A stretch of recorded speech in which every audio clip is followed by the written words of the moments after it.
السلام عليكم ورحمة الله وبركاته. وعليكم السلام ورحمة الله وبركاته. الحمد لله وكفى وسلام على عباده الذين اصطفى. أما بعد فأعوذ بالله من الشيطان الرجيم. بسم الله الرحمن الرحيم. يا أيها الذين آمنوا اجتنبوا كثيرا من الظن إن بعد الظن إثم ولا تجسسوا ولا يغضب بعضكم بعضا أيحب أحدكم أن يأكل لحم أخيه ميتا فكرهتموه واتقوا الله إن الله تواب رحيم. وقال رسول الله صلى الله عليه وسلم أن رسول الله أتدرون ما الغيبة؟ قالوا الله ورسوله أعلم. قال ذكرك أخوك بما يكره. قيل أفرأيت إن كان في أخي ما أقول؟ قال إن كان فيه ما تقول فقد اجتبيته وإن لم يكن فيه فقد بهته أو كما قال عليه الصلاة والسلام. اللهم صل على روح محمد في الأرواح وصل على جسد محمد في الأجساد وصل على قبر محمد في القبور. صدق الله العظيم وصدق رسوله النبي الكريم ونحن على ذلك لمن الشاهدين والشاكرين والحمد لله رب العالمين. আলহামদুলিল্লাহ, আল্লাহ জাল্লা শানুর দরবারে অসংখ্য অগণিত শুকর ও সুজুদ যে মহান সৃষ্টিকর্তা আমাদেরকে অত্যন্ত দয়া করে মায়া করে ভালোবেসে সপ্তাহের শ্রেষ্ঠ দিন জুমার দিন এলাকায় শত শত মানুষ থাকা সত্ত্বেও আল্লাহ তাআলা আমাদেরকে পছন্দ করে বাছাই করে সর্বপ্রথম নিয়ে আসছেন। সেই মহান আলিশান দরবারে কালিমাতুর শুকর আদায় করি আলহামদুলিল্লাহ, এবং সাথে সাথে দরুদ পাঠ করি, সকলে বলি সাল্লাল্লাহু আলাইহি ওয়াসাল্লাম। সম্মানিত সুধী, সম্মানিত মুসল্লিয়ান কিরাম, আর মাত্র কয়েকদিন পরে রমজান শুরু। রমজানের পূর্বের শেষ সপ্তাহটাই, আগামী সপ্তাহে রোজা হবে। রমজানের পূর্বে রোজা থাকা অবস্থায় আমাদের রোজাদাররে যে সমস্ত গুনাহগুলো বেশি হয় তার মধ্যে অন্যতম একটা গুনাহ হচ্ছে অন্যের দোষ আলোচনা করা। রোজা থাকা অবস্থায় খানা পিনা নাই, কাজকর্ম নাই, এক জায়গায় বসলেই মানুষের দোষ চর্চা এগুলা বেশি হয়। তো এই জন্য চিন্তা করলাম যে গীবত সম্পর্কে যদি আলোচনা করা হয় তাহলে অন্ততপক্ষে রমজান মাসে এগুনা থেকে আমরা বাঁচতে পারব। এরই পরিপ্রেক্ষিতে আমি কোরআনুল কারীমের আয়াত এবং রাসূল সাল্লাল্লাহু আলাইহি ওয়াসাল্লামের অসংখ্য অগণিত আহাদিস মুবারকা থেকে মুসলিম শরীফের একটা হাদিস তেলাওয়াত করেছি। তো গীবত সম্পর্কে আলোচনা করার পূর্বে কয়েকটি পয়েন্ট বলবো, এই পয়েন্টগুলো যদি স্মরণ রাখতে পারেন, পয়েন্টগুলোকে যদি খেয়াল রাখতে পারেন, তাহলে পুরো আলোচনা আপনার বোঝা সহজ এবং ওখান থেকে কিছু মানতে পারবেন, কিছু জানতে পারবেন। আর পয়েন্ট আকার ছাড়া যদি ধারাবাহিকভাবে আলোচনা করি, তাহলে পুরো আলোচনার দিকে মনোযোগ থাকতে হবে যে কার পরে কোন আলোচনা করতেছে। আর পয়েন্ট আকারে আলোচনা করলে প্রত্যেকটা পয়েন্টে আপনার একটা জ্ঞান থাকবে। তো কয়টা পয়েন্ট ভাগ করছি। 1 নাম্বার পয়েন্ট হলো যে গীবতের অর্থ কি, এর তো একটা অর্থ আছে। 2 নাম্বার গীবত কাকে বলে। 3 নাম্বার গীবত কয় প্রকার। 4 নাম্বার গীবত সম্পর্কে কোরআন হাদিস কি বলে। 5 নাম্বার গীবতকারীর শাস্তি কি। 6 নাম্বার কোন ব্যক্তির গীবত করা জায়েজ আছে। 7 নাম্বার গীবতকারীর তাওবা। 8 নাম্বার গীবত দূর করার উপায় কি। 9 নাম্বার গীবতকারীর ক্ষতি কি। এই 9টা পয়েন্টের উপরে আমরা আলোচনা করব। তো সর্বপ্রথম 1 নাম্বার পয়েন্ট হচ্ছে গীবতের অর্থ কি। গীবত এটা হলো আরবি শব্দ। গীবত শব্দের অর্থ হলো কুৎসা রটানো, অন্যের দোষ বলা বলি করা, পরনিন্দা করা, অন্যের সমালোচনা করাকে গীবত বলা হয়। গীবত শব্দের অর্থ শরীয়তের পরিভাষায় গীবত বলা হয় মুখে কলমে, ইশারা ইঙ্গিতের মাধ্যমে কিংবা অন্য কোনো উপায়ে কারো অনুপস্থিতিতে তার এমন কোনো দোষ বর্ণনা করা যা সে শুনলে কষ্ট পাবে। প্রকৃতপক্ষে যদি ওই দোষটা তার ভিতরে থেকে থাকে তাহলে সেটা হবে গীবত। আর যদি তার ভিতরে প্রকৃতপক্ষে সেই দোষটা না থাকে তাহলে সেটা হবে বহতান। আর বহতান হলো গীবতের থেকেও মারাত্মক গুনাহ। আমি আবারও বলতেছি, গীবত শব্দের অর্থ হলো কুৎসা রটানো, অন্যের দোষ বলা বলি করা, পরনিন্দা করা। শরীয়তের পরিভাষায় গীবত বলা হয় মুখে কলমে, ইশারা ইঙ্গিতের মাধ্যমে কিংবা অন্য কোনো উপায়ে কারো অনুপস্থিতি তার এমন কোনো দোষ অন্যের কাছে বর্ণনা করা যা সে শুনলে মনে কষ্ট পাবে, সেটাকে কি বলা হয়? গীবত বলা হয়। প্রকৃতপক্ষে সেই দোষটা যদি তার ভিতরে থাকে, আমি যার দোষ আলোচনা করলাম, মানুষের সামনে বলা বলি করলাম, সেই দোষটা যদি তার ভিতরে থাকে তাহলেই হবে গীবত।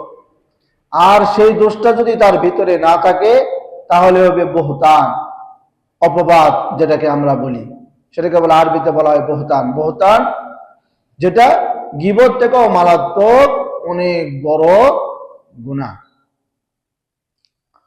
তাহলে গীবত শব্দের অর্থ এবং শরীয়তের পরিভাষায় গীবত কাকে বলা হয় সেটা বুঝলাম, তো বুঝছেন তো আশা করি। 2 নম্বরে আসেন, গীবত কাকে বলে। গীবত কাকে বলে সে সম্পর্কে আমরা আসি। রাসূল সাল্লাল্লাহু আলাইহি ওয়াসাল্লামের হাদিসে আসি যে রাসূল হাদিসের মধ্যে কি বলছেন, যেটা মুসলিম শরীফের হাদিস, 6357 নম্বর হাদিস মুসলিম শরীফের। আবু হুরায়রা রাদিয়াল্লাহু তাআলা আনহু বলেন, আন আবি হুরায়রা রাদিয়াল্লাহু তাআলা আনহু قال قال رسول الله صلى الله عليه وسلم أن رسول الله يتدرون ما الغيبة। রাসূলুল্লাহ সাল্লাল্লাহু আলাইহি ওয়াসাল্লাম সাহাবায়ে কেরামদেরকে জিজ্ঞাসা করলেন, আতাদরুনা মাল গীবা, গীবত কি জিনিস তোমরা কি জানো নাকি? সাহাবায়ে কেরামরা উত্তর দিলেন, ক্বালুল্লাহি ওয়া রাসূলিহি আলাম, আল্লাহ এবং তার রাসূল সবচাইতে ভালো জানে গীবত কি জিনিস। রাসূলুল্লাহ সাল্লাল্লাহু আলাইহি ওয়াসাল্লাম বলেন, ক্বালা যিকরুকা ফুকা বিমা ইয়াকরাহু, তোমার অন্য কোনো ভাইয়ের দোষ অন্য কারো কাছে বর্ণনা করা, সেই দোষটা যদি সে শুনতে পায়, মনে কষ্ট পায়, তাহলে সেটা হবে গীবত।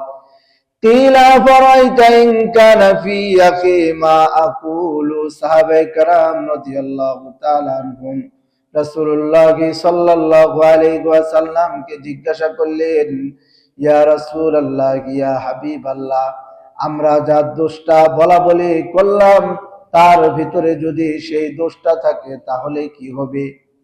আমরা যার দোষটা বলা বলি করলাম, যার দোষ আমি বললাম, তার ভিতরে যদি সেই দোষটা থাকে তাহলে কি হবে?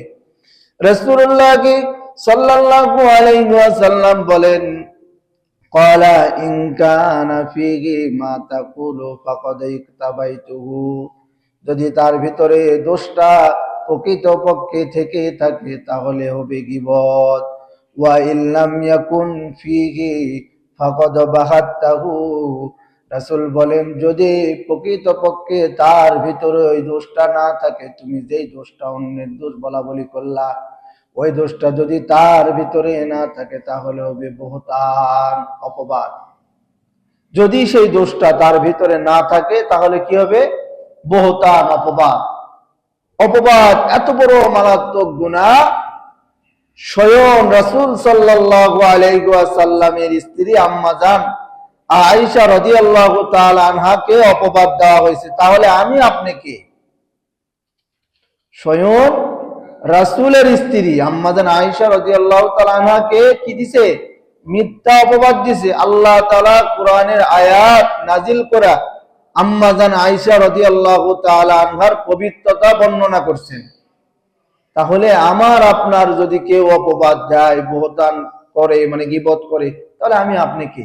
যেখানে স্বয়ং আম্মা জানের কি করা হয়েছে?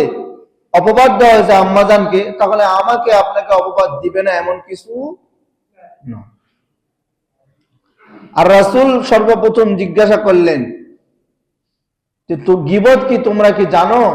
সাহাবায়ে কেরামরা কি উত্তর দিছেন? আল্লাহ এবং তার রাসূল কি জানেন? ভালো জানেন। উত্তরটা বোঝেন, ব্রেনে ঢুকান। কি সুন্দর উত্তর দিছে, আল্লাহ এবং তার রাসূল ভালো জানেন। আজকে আমাদের সমাজ এমন হয়ে গেছে, চার দোকানে বসে যদি একটা আলোচনা শুরু করেন, কোরআন হাদিসেরই আলোচনা হোক অথবা কোরআন হাদিসের বাইরে বা মাসলা মাসাইল বা ফিকহ কোন জিনিসটা যদি আলোচনা হয়, তাহলে দেখবেন কত মুফতি সাহেব, কত আলেম, কত মুহাদ্দিস সাহেব, সব। তো সাহাবায়ে কেরামরা এটা আমাদেরকে শিক্ষা দিছে যে সম্পর্কে জানো না, যে সম্পর্কে জ্ঞান নাই, আর জ্ঞান থাকলেও যেহেতু রাসূল আমাদের বড়, সেখানে আমরা স্যালেন্ডার। আর আজকে আলেম ওলামার উপরে কথা হচ্ছে, মানে তাদেরকে পর্যন্ত হেয় করা হচ্ছে। তারা বলতেছে এক কথা, ওরা বলতেছে আর এক কথা, অথচ না লেখাপড়ার যোগ্যতা আছে, না কোরআন হাদিসের জ্ঞান আছে। তো এই জন্য সাহাবায়ে কেরামরা আমাদেরকে শিক্ষা দিচ্ছে যে রাসূল যখন আমাদেরকে কোনো প্রশ্ন করতেন, আমরা একবারে বলে দিতাম ক্বালাল্লাহু ওয়া রাসূলুহু, আল্লাহ এবং তার রাসূল ভালো জানেন। তোমরাও এই অভ্যাসকে কি করো? গড়ে তোলো। জাননেওয়ালার কাছে বলতে হবে যে যারা জানে তারাই ভালো জানে। যাই হোক, আমরা এখান থেকে যতটুকু বুঝবেন এবং যতটুকু মানার চেষ্টা করবেন।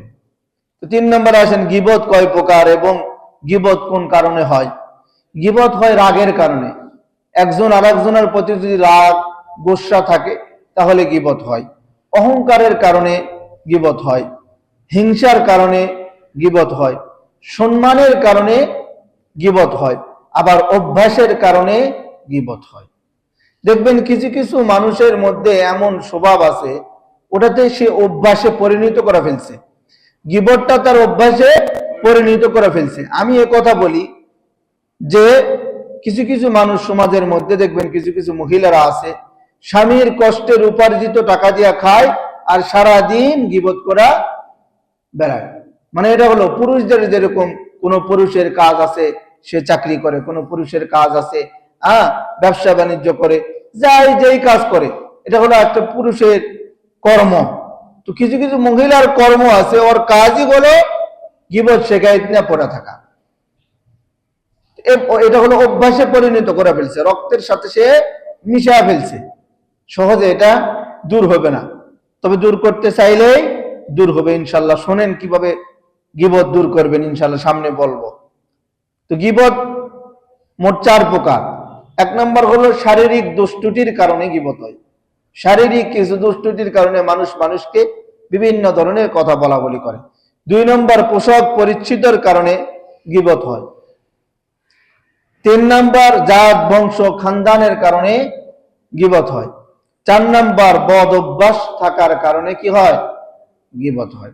তাহলে আমরা বুঝলাম যে গীবত কয় প্রকার আর গীবত কিভাবে হয়। তো আসেন কোরআন হাদিসে আল্লাহ তাআলা এবং আল্লাহর রাসূল গীবত সম্পর্কে কি বলছেন। কোরআনে সূরাতুল আহজাবে ৭০ এবং ৭১ নম্বর আয়াতে আল্লাহ তাআলা বলেন, ইয়া আইয়ুহাল্লাযীনা আমানুত্তাকুল্লাহা ওয়া কুলু কওলান সাদীদা ইসলিহ লাকুম আ'মালাকুম ওয়া ইয়াগফির লাকুম যুনুবাকুম ওয়া মান ইউতি'ল্লাহা ওয়া রাসূলাহু ফাকাদ ফাযা ফাওজান আযীমা। আল্লাহ তাআলা মুমিনদেরকে ডাক দিয়া বললেন, ইয়া আইয়ুহাল্লাযীনা আমানু। আল্লাহ তাআলা কত সুন্দর করে ডাক দিয়া বলেন, হে ঈমানদারগণ, ইয়া আইয়ুহাল্লাযীনা আমানুত্তাকুল্লাহ, আল্লাহ তাআলাকে ভয় করো। আল্লাহ তাআলা সর্বপ্রথম ঈমানদারকে সুন্দর করে ডাক দিয়া বললেন যে আমি আল্লাহ তাআলাকে তোমরা কি করো, ভয় করো। ওয়া কুলু কওলান সাদীদা, এবং তোমরা যখন কথা বলবে সত্য সঠিক কথা বলবে। যখন কথা বলবে সত্য এবং সঠিক কথা বলবে। আল্লাহ তাআলা বলেন, ইসলিহ লাকুম আ'মালাকুম ওয়া ইয়াগফির লাকুম যুনুবাকুম। আল্লাহ তাআলা বলেন, যদি তোমরা এই কাজগুলা করো, যদি সত্য এবং সঠিক কথা বলো, তাহলে আমি তোমাদের আমলগুলাকে সংশোধন করে দিব। আমরা যে আমলগুলো করি, আমলের মধ্যে অনেক ভুল ত্রুটি থাকে। আল্লাহ তাআলা বলেন, যদি তোমরা সত্য এবং সঠিক কথা বলো, তাহলে আমি আল্লাহ তাআলা তোমাদের আমলের মধ্যে যেগুলা ভুল ত্রুটি থাকবে আমি আল্লাহ তাআলা ক্ষমা করে দিব, সংশোধন করে দিব। আল্লাহ তাআলা বলেন, ওয়া ইয়াগফির লাকুম যুনুবাকুম, এবং তোমাদের যা গুনাহ আছে আমি আল্লাহ তাআলা ক্ষমা করে দিব। সুবহানাল্লাহ। আল্লাহ তাআলা বলেন, ওয়া মান ইউতি'ল্লাহা ওয়া রাসূলাহু ফাকাদ ফাযা ফাওজান আযীমা। আল্লাহ তাআলা বলেন, তোমরা আমি এবং আল্লাহর রাসূল সাল্লাল্লাহু আলাইহি ওয়াসাল্লামের ইতাআত করো, ফাকাদ ফাযা ফাওজান আযীমা, তাহলে অবশ্যই তোমরা সাফল্য অর্জন করবে। আল্লাহ তাআলা বললেন যে ঈমানদারগণ যখন কথা বলবে তখন সত্য এবং সঠিক কথা বলবে। ব্যাঠিক কথা নয়, সত্য এবং সঠিক কথা। যেটা সত্য সেটাই বলতে হবে, যেটা সঠিক সেটাই বলতে হবে। যদি আমরা সত্য এবং সঠিক কথা বলি, আল্লাহ তাআলা আমাদেরকে জানায় দিলেন, তাহলে তোমাদের যে আমলগুলো করো এই আমলের মধ্যে যেগুলো ভুল ত্রুটি থাকে, এই ভুল ত্রুটিগুলো আমি আল্লাহ তাআলা কি করে দিব? ক্ষমা করে দিব। তোমাদের গুনাহ আমি কি করে দিব? ক্ষমা করে দিব। কত সুন্দর কথা আল্লাহ তাআলা বলেছেন। সূরাতুল হুজরাতের 12 নম্বর আয়াতে আল্লাহ তাআলা বলেন, ইয়া আইয়ুহাল্লাযীনা আমানু জতানিবু কাসীরাম মিনাজ জন ইন্না বা'দাজ জন্নি ইসমুন ওয়া লা তাজাসসু ওয়া লা ইয়াগতাব বা'দুকুম বা'দা। আল্লাহ তাআলা বলেন, হে ঈমানদারগণ, হে মুমিনগণ, তোমরা অনেক ধারণা থেকে বেঁচে থাকো। আল্লাহ তাআলা বলতেছে, অনেক ধারণা থেকে তোমরা কি করো? বেঁচে থাকো। আমরা তো অনেক ধারণা করি, অমুকের এটা ধারণা করি, ওটা ধারণা করি, মানে আমরাই ধারণা করে একটা বানায় ফেলে দিই। তো আল্লাহ তাআলা বলতেছেন, ইয়া আইয়ুহাল্লাযীনা আমানু জতানিবু কাসীরাম মিনাজ জন, তোমরা অনেক ধারণা থেকে বেঁচে থাকো। ইন্না বা'দাজ জন্নি ইসমু, আল্লাহ তাআলা বলেন কিছু কিছু ধারণা আছে, সেগুলো হলো কি? গুনাহ। যা আপনি একটা ধারণা করলেন, এই ধারণা মিলল না, এগুলো হলো কি?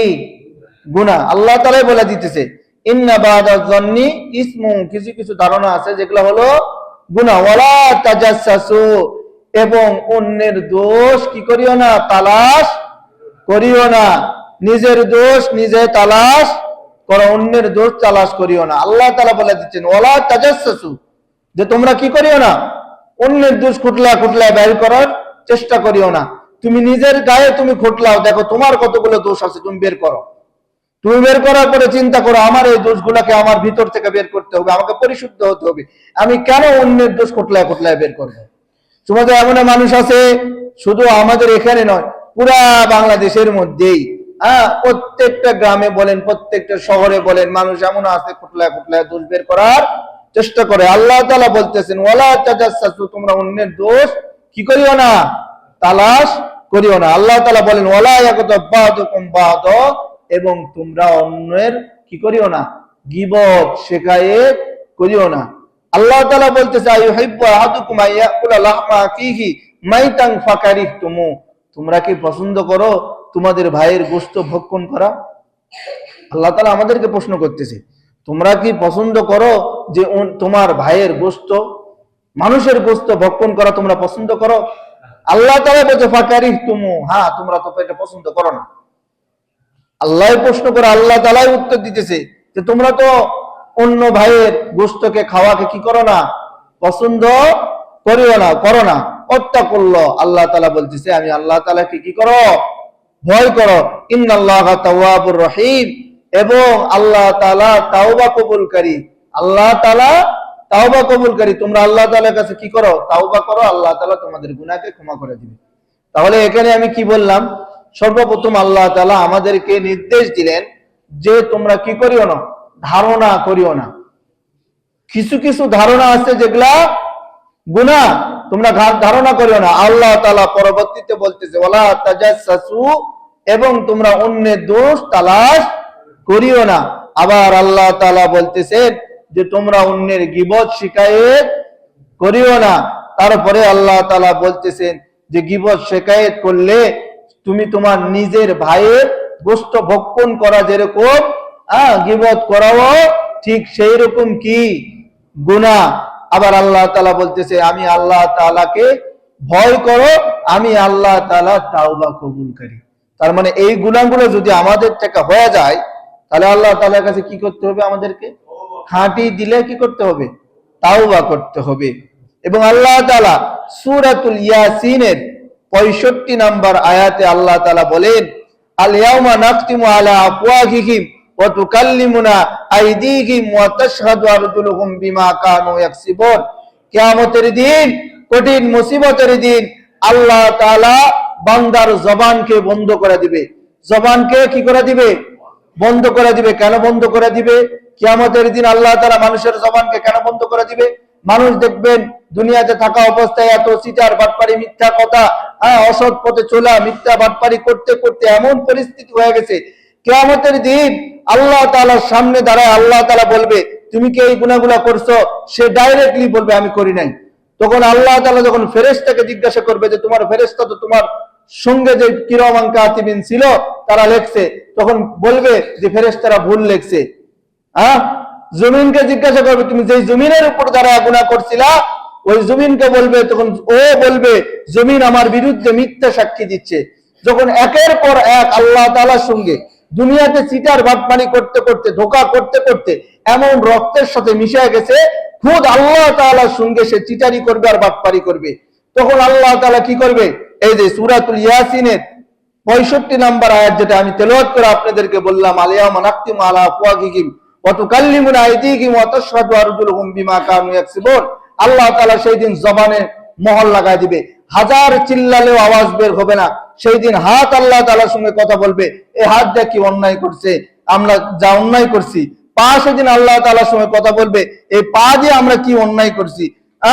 প্রত্যেকটা অঙ্গ প্রত্যঙ্গ আপনার আমার বিরুদ্ধে সাক্ষী দিবে কিয়ামতের দিন। তাহলে দেখেন কত বড় মারাত্মক কথা, মানুষ স্বয়ং আল্লাহ তাআলার সঙ্গে কি করবে, বেঈমানি। এই জন্য আল্লাহ তাআলা আগেই বলে দিতেছে বেঈমানি করবে তো, কিন্তু ওই সময় আমি কিভাবে আটকাবো, মুখে এমন মোহর লাগায় দিব, হাজারো চিল্লানোর চেষ্টা করবে, আওয়াজ বের হবে না। তখন মানুষরা চিন্তা করবে হায়, এই হাতের জন্য, আরামের জন্য আমি এই কাজগুলো করলাম, আজকে আমার বিরুদ্ধে সাক্ষী দিচ্ছে। আমরা কথাগুলো শুনি কিন্তু কথাগুলোকে ওইভাবে নিই না, গভীর ভাবে নিই না। এই জন্য আমার ভিতরে, আপনার ভিতরে, মানুষের ভিতরে ওইভাবে ভয় ঢোকে না। তাছাড়া এই আয়াত শোনার পরে আমাদের ভিতরে এতটাই ভীত হওয়া দরকার ছিল, এতটা ভয় লাগার দরকার ছিল। হায় আফসোস, হাত তো আমার বিরুদ্ধে সাক্ষী দিবে, আমি চোখ দিয়ে কি দেখলাম, আমার চোখ তো আমার বিরুদ্ধে সাক্ষী দিবে। আমি পা দিয়া চললাম, আমার অঙ্গ পতঙ্গ কোন অঙ্গকে কোন কাজে লাগাইলাম, প্রতিটা অঙ্গ পতঙ্গের জবান আল্লাহ তাআলা কিয়ামতের দিন খুলে দিবে, আমার বিরুদ্ধে সেই দিন সাক্ষী দিবে। তো আজকে থেকেই তো আমার এই গুনাহ থেকে বেঁচে থাকা দরকার, এখন থেকে এই প্রতিশ্রুতি অন্তরের ভিতরে আসতে হবে। যদি আপনার ভিতরে এই প্রতিশ্রুতি আসে তাহলে মনে করবেন আল্লাহ তাআলা পরিবর্তন ঘটায়া দিবেন। আল্লাহ রাসূল সাল্লাল্লাহু আলাইহি ওয়াসাল্লাম বলেন, আল গীবাতু আশাদ্দু মিনাজ জিনা, গীবত জিনার থেকেও মারাত্মক গুনাহ। কেন কেন গীবত জিনার থেকে মারাত্মক গুনাহ? আপনি যে গীবত করলেন, আমি আপনি যে গীবত করলাম, অন্যের দোষ আলোচনা করলাম, দেখেন না যে বিকাশের মাধ্যমে ব্যাংকের মাধ্যমে টাকা ট্রান্সফার হয়, আমি আপনি অন্যের সমালোচনা করতেছি, আমার আপনার যে আমলগুলো আছে ট্রান্সফার হয়ে যার বিরোধীতে যার গীবত করলাম তার আমল নামায় জমা হইতেছে। কষ্ট করে আমরা কি করতেছি, আমলগুলা করতেছি, এই আমলের পাওনাগুলো আরেকজনকে দিয়ে দিতেছি। কেন কেন এই কাজ করতে যাব?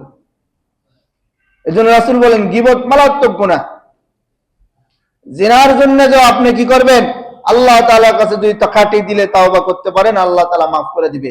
আর গীবতের জন্য কি করতে হবে, যার গীবত করছেন তার থেকে কি চাইতে হবে, ক্ষমা চাইতে হবে। রাসূল সাল্লাল্লাহু আলাইহি ওয়াসাল্লাম বলেন, যে হাদিস বুখারী এবং মুসলিমের মধ্যে আসছে, আবু হুরায়রা রাদিয়াল্লাহু তাআলা আনহু বলেন, মান কানা ইউমিনু বিল্লাহি ওয়াল ইয়াউমিল আখিরি ফাকিলা খায়রান আও লিয়াসমুত। রাসূল সাল্লাল্লাহু আলাইহি ওয়াসাল্লাম বলেন, যদি কথা বলতে মনে চায় ভালো কথা বলো, আর যদি ভালো কথা বলতে না পারো আও লিয়াসমুত, তাহলে জবানকে বন্ধ রাখো, তোমার ওই জবান খোলার দরকার নাই। রাসূল বলে দিয়েছেন, বলতেছে যে যখন তুমি কথা বলবে, কথা বলার সময় যদি ভালো কথা বলতে পারো তাহলে বলো, আর যদি ভালো কথা জবান দিয়ে না আসে তুমি তোমার জবানকে বন্ধ রাখো, কারণ এই জবানকে কিয়ামতের দিন কাঠগড়ায় দাঁড়াতে হবে।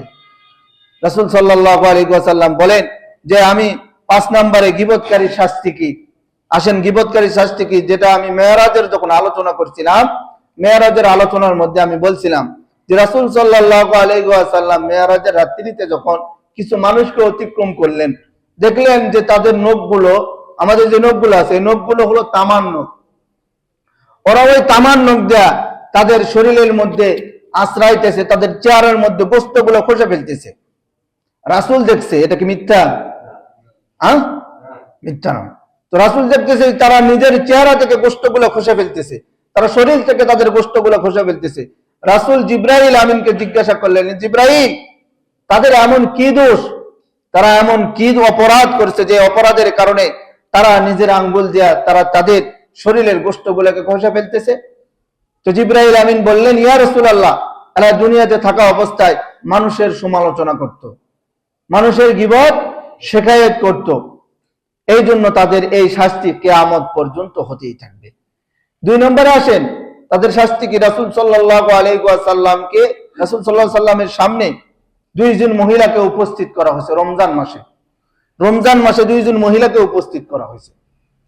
তো রাসূল সাল্লাল্লাহু আলাইহি ওয়াসাল্লাম তাদেরকে যখন উপস্থিত করা হয়েছে, রাসূল 2টা বাটি দিতে বললেন। কি দিতে বললেন?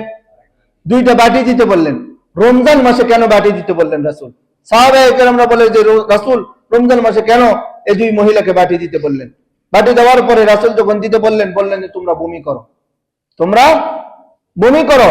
বমি করার সঙ্গে সঙ্গে তাজা গোশত বের হয়েছে। বলছে তোমরা কি করছিলা? গীবত করছো কিছুক্ষণ আগে। এই জন্য ওই যে আয়াতটা স্মরণ আছে, যে আয়াতের কথা বলছিলাম, যে গীবত করা মানে নিজের ভাইয়ের গোশত ভক্ষণ করা, তার পেট থেকে স্বয়ং রাসূল গোশত বের করে দেখায় দিয়েছে। কত বড় মারাত্মক গুনাহ দেখেন। রাসূল সাল্লাল্লাহু আলাইহি ওয়াসাল্লাম হাদিসের মধ্যে বলেন, যে হাদিসটা ইবনে মাজাহ শরীফের মধ্যে আসছে, যে রাসূল 2টা কবরের পাশ দিয়ে গেলেন। মাররান নবী সাল্লাল্লাহু আলাইহি ওয়াসাল্লাম বিকবরাইনি, 2টা কবরের পাশ দিয়ে রাসূল গেলেন। ফাকালা ইন্নাহুমা লিউআযিবানি, রাসূল বলেন যে এই 2টা কবরের মধ্যে আযাব হইতেছে, এই 2টা কবরের মধ্যে কি হইতেছে? আযাব হইতেছে। ওয়ামা ইউআযিবানি ফি কাবীরিন, রাসূল বলে তাদের কবরের মধ্যে যে আযাব হইতেছে, এই আযাব কোনো বড় গুনাহের কারণে হইতেছে না, কাবীর মানে বড়, বড় কোন গুনাহের কারণে কি হইতেছে না, আযাব হইতেছে না। ইম্মা আহাদুহুমা ফায়ুআযিবু ফিল বাউলি, রাসূল বলেন এক নম্বর যার কবরের মধ্যে আযাব হইতেছে সেই পেশাব থেকে ভালো মতো পবিত্রতা হাসিল করতো না, এই জন্য তার কবরের মধ্যে কি হইতেছে, আযাব হইতেছে। ওয়া ইম্মাল আখার, এবং দ্বিতীয় জনের যে আযাব হইতেছে ফায়ুআযিবু ফিল গীবা, সে দুনিয়াতে থাকা অবস্থায় গীবত করত। রাসূল আমাদেরকে জানায় দিলেন যে দুইটা কবরের পাশ দিয়ে রাসূল যাইতেছিলেন, যাওয়ার সময় দেখেন যে দুইটা কবরের মধ্যে কি হইতেছে, আযাব হইতেছে। রাসূল বলতেছেন যে কবরে যে আযাব হইতেছে বড় কোনো গুনাহের কারণে হইতেছে না। এক নাম্বার গুনাহ হলো একটা লোক সে প্রস্রাব থেকে ভালো মতো পবিত্রতা হাসিল করতো না, এই জন্য তার কবরে আযাব হইতেছে। দ্বিতীয় নাম্বার হলো সে দুনিয়াতে থাকা অবস্থায় গীবত করতো, এই জন্য তার কবরের মধ্যে আযাব হইতেছে। তো দেখেন গীবতকে আমরা এত নরমাল আর এত ছোট মনে করছি, যেটা মনে করি সমাজের মধ্যে মনে করা হয় এটা কোনো গুনাহ নয়, গুনাহই নয়, এটা আমরা এরকম ভাবে নিয়ে ফেলছি। তো রাসূল দেখেন কত বড় বড় আযাবের কথা, গীবতকারীর আযাব সম্পর্কে আমাদেরকে জানাইয়া দিয়েছেন। এই জন্য চেষ্টা করব, পারলে তার ভালো আলোচনা করব, না পারলে দরকার নাই। কেন? নিজের টাকা দিয়ে খাবো, নিজের অর্থ নিজে খাবো, নিজে উপার্জন করে খাবো, কেন অন্যের সমালোচনা করতে যাব? আপনি যে নামাজগুলা পড়তেছেন, রোজা রাখতেছেন, হজ যাকাত যেগুলা ভালো কাজগুলা, দান সদকা করতেছেন, এই সবগুলা তো তাকে দিয়ে দিতেছেন, কেন নিজে উপার্জন করে অন্যকে কেন দিব? তো আসেন 6 নম্বরে, গীবত করা জায়েজ আছে কয়জনের, কয় ব্যক্তির গীবত করা জায়েজ আছে? আসলে এটা বলাও তেমন ঠিক না, কিন্তু বললে জিনিসগুলা বুঝবেন। ইমাম নববী রহমতুল্লাহি আলাইহি বলেন যে মাজলুম ব্যক্তি জালেমের বিরুদ্ধে বিচারের জন্য গীবত করা জায়েজ আছে। আপনি মাজলুম, মনে করেন আমি মাজলুম, আমাকে কেউ জুলুম করতেছে, আমি তার বিচারের জন্য বিচারকের কাছে তার গীবত করা জায়েজ আছে। তার বিচারের জন্য গীবত করা কি আছে, জায়েজ আছে। 2 নম্বর, ফতোয়া জানার উদ্দেশ্যে গীবত করা জায়েজ আছে। আপনি একটা ফতোয়া জানবেন, আপনি একটা এলেমের অধ্যায় জানবেন, এই জানার কারণে, মাসলা মাসাইল জানার কারণে গীবত করা কি আছে, জায়েজ আছে। 3 নম্বর হলো যে ব্যক্তি প্রকাশ্যে গুনাহ করে তার গুনাহ থেকে অন্যকে বাঁচানোর জন্য, যে ব্যক্তি প্রকাশ্যে গুনাহ করে তার গুনাহ থেকে অন্যকে বাঁচানোর জন্য তার গীবত করা কি আছে, জায়েজ আছে। 4 নাম্বার, কাউকে তার খারাপি এবং গুনাহ থেকে বিরত থাকার জন্য। কেউ এতটাই গুনাহ করে, এতটাই খারাপি কাজ করে, এই খারাপির কাজগুলো তার পরিবারকে, এমন অভিভাবক আছে যে অভিভাবককে যদি আপনি অগোচরে বলেন, তার সামনে বললে আপনার ক্ষতি করবে, তাহলে যদি আপনি তার অগোচরে বলেন এটা তো গীবত হবে। তার অগোচরে যদি তার পিতা মাতা বা বড় গার্জিয়ান আছে তাদেরকে বলেন, এটা কি আছে, জায়েজ আছে। তার ভালোর জন্য এই কাজটা করা কি আছে, জায়েজ আছে এবং কি আছে, বৈধ আছে। 7 নাম্বার আসেন, গীবত দূর করার উপায় কি? গীবত দূর করার উপায় কি, কিভাবে দূর করবেন? 1 নম্বরে, গীবত করার পরিবর্তিত ওই মানুষের আলোচনা করেন। যার গীবত করতে যাচ্ছেন তার ভালো কিছু আলোচনা করেন। 2 নম্বর হলো নিজেকে সব সময় ছোট এবং নগণ্য মনে করেন। নিজেকে ছোট এবং নগণ্য মনে করেন। যদি আমরা নিজেকে ছোট এবং নগণ্য মনে করি তাহলে সহজে গীবত হবে না। 3 নম্বরে, কারো গীবত করার আগে নিজের দোষটা তালাশ করে। 3 নম্বর কি, যার গীবত করবে তার গীবত করার আগে নিজের দোষটা আলোচনা করেন, পিছনে আসেন, আপনার বাকি জিন্দেগির দিকে তাকায়া দেখেন যে আপনি দোষী না আসলে সে দোষী। যদি আপনি দেখেন যে আমার দোষী তো আছে, আমি কেন সমালোচনা করব, তাহলে আপনি আর সমালোচনা করতে মনে চাইবে না। 5 নম্বরে আসেন, তার জন্য কি করা, দোয়া করা। তার জন্য কি করা, দোয়া করা, দোয়া ইস্তেগফার করা। এবং তার কাছে যদি গীবত করে ফেলেন তাহলে তার কাছে ক্ষমা চাই নেবেন। যখন একবার ক্ষমা চাইবেন তখন পরবর্তীতে কি চাইবে না, গীবত করতে মনে চাইবে না। তো এই জন্য আমরা চেষ্টা করব এই যে গীবত দূর করার যে কারণগুলো আছে এর কারণগুলোর মধ্যে থেকে সর্বশ্রেষ্ঠ কারণ হলো যে অন্যের সমালোচনা করার আগে নিজের দোষটা তালাশ করবে, তাহলে সহজে আপনার দ্বারা কি হবে না, গীবত হবে না। রাসূল সাল্লাল্লাহু আলাইহি ওয়াসাল্লাম বলেন যে গীবতের মতো মারাত্মক গুনাহ নাই, অনেক মারাত্মক গুনাহ। এখন গীবত করলে ক্ষতি কি, ক্ষতিটা একটু শুনি। গীবত করার দ্বারা ক্ষতি কি? 1 নাম্বার ক্ষতি হলো গীবতকারীর দোয়া কবুল হয় না। আপনার সারাদিন দোয়া করবেন, দোয়া কি হবে না, কবুল হবে না। 2 নাম্বার হলো আমল নামা থেকে নেকি হ্রাস পায়, যা ইতিপূর্বে আপনাদেরকে বললাম। যে আপনি আমল করবেন, যার গীবত করবেন তার কাছে কি হয়ে যাবে, আমল নামা ট্রান্সফার হয়ে যাবে। 3 নাম্বার হলো নেক আমল কবুল হয় না। 4 নাম্বার হলো বিশ্বস্ততা নষ্ট হয়ে যায়। মানুষ যখন দেখবে যে আপনি কারো গীবত করতেছেন, তখন আপনার প্রতি যার একটা বিশ্বাস ছিল এই বিশ্বাসটা উঠে যাবে। গীবত শুনলে মনে রাগ বৃদ্ধি পায়। আপনার কাছে কেউ গীবত যদি করে তাহলে ওর প্রতি আপনার কি হবে, রাগ বৃদ্ধি পাবে। 6 নাম্বার হলো কবরে অধিক পরিমাণে আযাব হয়, যেটা ইতিপূর্বে হাদিস দ্বারা আপনাদেরকে বললাম। 7 নাম্বার পরকালে হিসাব অনেক কঠিন হয়ে যাবে। এজন্য রাসূল সাল্লাল্লাহু আলাইহি ওয়াসাল্লাম বলেন যে প্রকৃত মুসলিম ওই ব্যক্তি, আল মুসলিমু মান সালিম আল মুসলিমুনা মিন লিসানিহি ওয়া ইয়াদিহি। রাসূল সাল্লাল্লাহু আলাইহি ওয়াসাল্লাম বলেন যে প্রকৃত মুসলিম ওই ব্যক্তি যার হাত এবং জবান দ্বারা অন্য কেউ কষ্ট পায় না, সে হলো প্রকৃত মুসলমান, মুসলিম। মাপকাঠি দেখেন যে রাসূল বলে দিছে যার হাত এবং জবান দ্বারা অন্য কেউ কষ্ট পায় না। আমি যে জবান দ্বারাই তো কি করতেছি, গীবত শিকায়ত করতেছি না, হাত দ্বারাই তো অন্যকে মারতেছি। তো রাসূল বলতেছে এই দুইটা জিনিস দ্বারা কেউ যদি কাউকে কষ্ট না দেয় সে হলো প্রকৃত মুমিন। রাসূল সাল্লাল্লাহু আলাইহি ওয়াসাল্লাম বলেন যে হাদিসটা মুসলিম এবং বুখারীর মধ্যে আসছে, মাইয়াজমাল লিমা বাইনা লিহিয়াইহি ওয়া মা বাইনা রিজলাইহি আজমাল্লাহুল জান্নাহ। রাসূল সাল্লাল্লাহু আলাইহি ওয়াসাল্লাম বলেন, এই হাদিসটা আমি ইতিপূর্বে আপনাদেরকে বলছিলাম, দেখি কারো স্মরণ আছে কিনা, যে রাসূল বলছে যে তোমরা আমাকে দুইটা জিনিসের গ্যারান্টি দাও, আমি তোমাদেরকে জান্নাতের গ্যারান্টি দিয়ে দিব। স্মরণ আছে? দুইটা জিনিসের গ্যারান্টি চাইছে রাসূল। 1 নাম্বার জবানের গ্যারান্টি চাইছে। রাসূল বলছে যে তোমরা তোমাদের জবানের গ্যারান্টি দাও, আর তোমাদের দুই উরুর মাঝখানে লজ্জা স্থানের গ্যারান্টি যদি তোমরা আমাকে দিতে পারো, আমি রাসূল বলে গেলাম যে তোমাদেরকে আমি জান্নাতের গ্যারান্টি দিয়ে দিলাম। সুবহানাল্লাহ। তো দেখেন এই দুইটা জিনিসের গ্যারান্টি রাসূল এমনি চায় না, কারণ আমাদের এই দুইটা জিনিস দ্বারা কি হচ্ছে, গুনাহ সবচাইতে বেশি গুনাহ হচ্ছে এই দুইটা জিনিসের মাধ্যমে। এক হলো জবান, আর দ্বিতীয় হলো লজ্জাস্থান।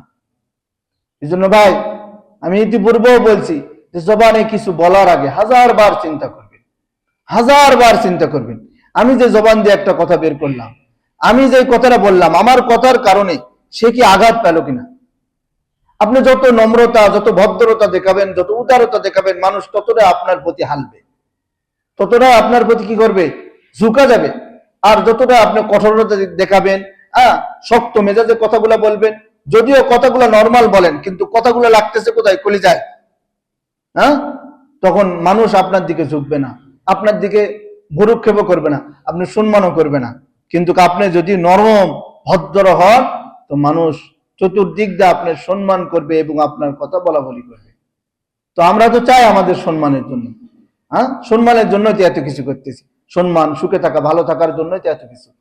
তো এই জন্য আমরা চেষ্টা করব এইগুলো গুনাহ যেন আমাদের থেকে কি হয়, গুনাহগুলো যেন না হয়। আমি এই জন্য গীবত সম্পর্কে আলোচনা করলাম যে সামনে রমজান মাস আসতেছে, রমজান মাসে রোজা থাকা অবস্থায় আমাদের তো তেমন কোনো কাজ নাই, কাজ হলো অন্যের সমালোচনায় বসে থাকা।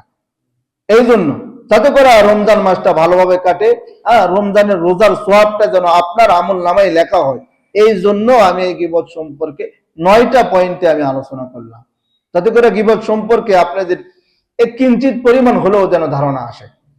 তো সামনে রমজান আসতেছে, রমজান উপলক্ষে আমাদের যত ইবাদত বন্দেগী বাড়ানো যায় আমরা কি করব, সেই দিকে চেষ্টা করব। রমজান উপলক্ষে আমরা দানের হাতটা একটু বাড়ানোর চেষ্টা করব। আমি ইতিপূর্বে যেখানে ছিলাম সেখানে এই কথা বলি যে এই এলাকার মধ্যে মসজিদ হলো আপনাদের, মসজিদ অন্য এলাকার মানুষের নয়, মসজিদ আপনাদের। আপনাদেরকে এটা কি করতে হবে, চালাইতে হবে, যেভাবে হোক, যে অর্থ দিয়েই হোক আপনাকে চালাইতে হবে। আর আপনার ঘর যেরকম আপনি চালান, এই মসজিদ হলো আপনার ঘরের মতো, আপনাকেই চালাতে হবে যেভাবে হোক। আপনি তদারকি করবেন, দেখবেন, আসবেন, আপনি অর্থ দিয়ে সহযোগিতা করবেন, আপনি কথার মাধ্যমে সহযোগিতা করবেন। আর রাসূল বলেন যে রমজান মাসে যেটা দান করবে এটা হলো 10 গুণ থেকে 700 গুণ, 70 গুণ আল্লাহ তাআলা রমজান মাসের দানের সদকা আল্লাহ নিজে দিবেন। আপনি যত পারেন তত সদকা করেন, আল্লাহ তাআলা নিজে কি করবে, এটার উপরে হুকুম দিবে। আল্লাহ তাআলা কি অল্প দিবে? আমাদের মতো 10 টাকা 20 টাকা আল্লাহ তাআলা দিবে? 10টা নেকি 20টা নেকি আল্লাহ তাআলা দিবে? আল্লাহ তো অনেক নেকি দিবে। এই জন্য আমরা চেষ্টা করব এবং বেশি বেশি দান সদকা করার চেষ্টা করব। সামনে রমজান মাস, 2টা হাফেজ সাহেব থাকবে, তাদেরও একটা সম্মানের ব্যবস্থা আছে। আর কমিটির পক্ষ থেকে বলা হয়েছে নামাজের পরে যারা কমিটির মধ্যে আছেন আপনারা বসবেন। সামনে রমজান উপলক্ষে, ইফতারি উপলক্ষে আপনাদের আলোচনা হবে। যেহেতু আমাদের এই মসজিদটা রাস্তার পাশে, মানুষ যাওয়ার সময় আজানের সময় হয়েছে, হঠাৎ করে উপস্থিত হবে, বলা যাবে না। তো সেই ক্ষেত্রে ইফতারি নিয়ে আলোচনা করবে, আরো অন্যান্য বিষয় নিয়ে আলোচনা করবে। যারা কমিটির মধ্যে আমরা আছি, নামাজের পরে আমরা বসার চেষ্টা করব ইনশাআল্লাহ। যা কিছু আলোচনা করলাম আল্লাহ তাআলা আমাদেরকে বুঝা আমল করা